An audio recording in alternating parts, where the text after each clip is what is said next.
Bonjour et bienvenue dans cette capsule. On va voir aujourd'hui comment se forment les molécules. On va s'intéresser plus particulièrement aux règles et aux mécanismes qui permettent de passer des atomes aux molécules.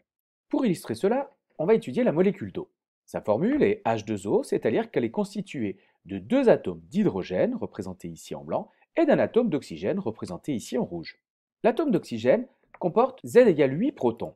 Si on cherche sa configuration électronique, il a donc 8 électrons répartis sur des couches, 2 électrons sur la couche 1s, puis 2 électrons sur la couche 2s, et enfin 4 électrons sur la couche 2p. On constate que cet atome est instable puisqu'il manque 2 électrons de valence sur sa couche externe pour atteindre les 8 électrons sur la couche 2. Pour devenir stable, cet atome doit gagner 2 électrons qu'il peut obtenir en s'associant avec d'autres atomes. L'atome d'oxygène peut donc ainsi former deux liaisons covalentes en mettant en commun deux électrons de sa couche de valence. Les deux paires d'électrons qui sont visibles ici sur sa couche externe et qui ne formeront pas de liaison covalente sont appelés doublés non liants. Si on cherche la représentation de Lewis de l'atome d'oxygène, on aura donc deux traits ici qui représentent des doublés non liants et qui représentent les deux paires d'électrons ici qui ne s'engageront pas dans des liaisons covalentes, et deux petits points ici qui représentent les électrons qui, eux, s'engageront dans des liaisons covalentes avec d'autres atomes. Intéressons-nous maintenant à l'atome d'hydrogène, qui comporte Z égale 1 proton. Sa configuration électronique est donc un S1. Il a donc un seul électron sur sa couche 1s. L'atome d'hydrogène est instable, car en effet, il manque un électron sur sa couche de valence externe pour avoir un doublé d'électrons sur cette couche 1. Il va donc pouvoir former une liaison covalente. Si on cherche la représentation de Lewis de l'atome d'hydrogène, on aura donc le symbole H avec un petit point ici, qui correspond à cette liaison covalente possible. Il n'y a ici aucun doublé non liant. Donc, la représentation de Lewis se limite à H point. Comment se forme la molécule d'eau? La molécule d'eau est donc composée de deux atomes d'hydrogène dont les représentations sont données ici et là, et d'un atome d'oxygène dont la représentation se trouve ici. Ces trois atomes sont instables. Pour devenir stables, ils peuvent s'associer, se regrouper et mettre en commun des doublés d'électrons pour former des liaisons covalentes. Dans la représentation de Lewis de la molécule d'eau, les liaisons covalentes sont représentées par des tirets entre les atomes, et les doublés non liants sont représentés par des tirets sur les atomes. En formant des liaisons covalentes, les atomes mettent en commun des électrons, et désormais, les électrons engagés dans les liaisons covalentes appartiennent aux deux atomes, comme on peut le voir sur cette animation. Par la mise en commun de ces électrons, chaque atome devient stable.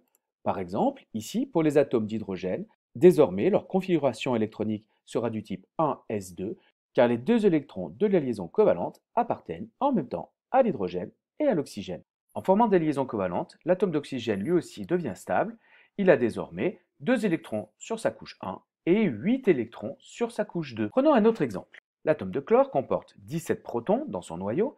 Il a donc 17 électrons répartis sur les différentes couches électroniques. Sa configuration électronique sera du type 1s, 2s2, 2p6, 3s2, 3p5 pour obtenir les 17 électrons qui sont répartis sur ces trois couches. Cet atome est instable puisqu'il manque un électron sur sa couche externe 3 pour atteindre les 8 nécessaires.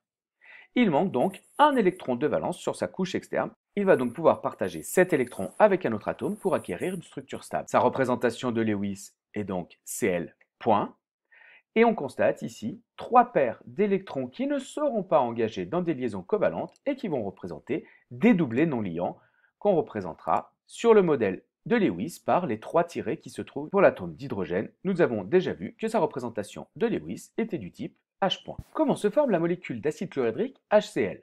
L'atome d'hydrogène est représenté ici, celui de chlore est représenté ici. Ces deux atomes sont instables. Pour devenir stables, ils vont pouvoir mettre en commun leurs électrons de valence et les associer dans une liaison covalente, qui est représentée ici par un tiret. L'électron de valence partagé par l'atome d'hydrogène appartiendra désormais en même temps à l'atome d'hydrogène et à l'atome de chlore. Cela est vrai également par l'électron de valence partagé par l'atome de chlore, qui appartiendra désormais en même temps à l'atome de chlore et à l'atome d'hydrogène. La représentation de Lewis de la molécule d'acide chlorhydrique sera donc la suivante. On a ici ce tiret qui représente la liaison covalente entre les deux électrons de valence, et ici les trois tirets sur l'atome de chlore qui représentent les 3 doublés d'électrons qui ne sont pas engagés dans des liaisons covalentes et qu'on appelle doublés non liants. En s'associant, ces deux atomes qui étaient initialement instables deviennent stables puisque désormais l'hydrogène a 2 électrons sur sa couche S, les 2 électrons qui sont partagés, qui sont mis en commun au niveau des 2 atomes.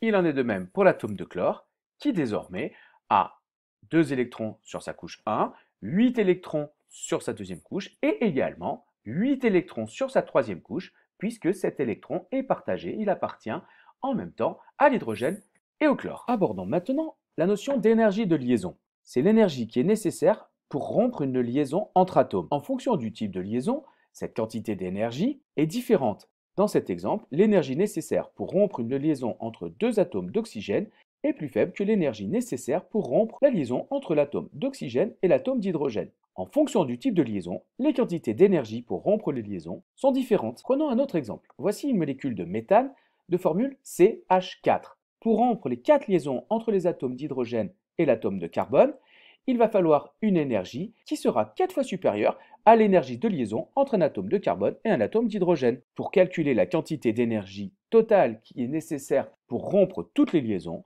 je multiplierai donc par 4 la quantité d'énergie nécessaire pour rompre une liaison CH. Voilà, j'espère que vous en savez désormais un petit peu plus sur les mécanismes qui permettent de passer des atomes aux molécules.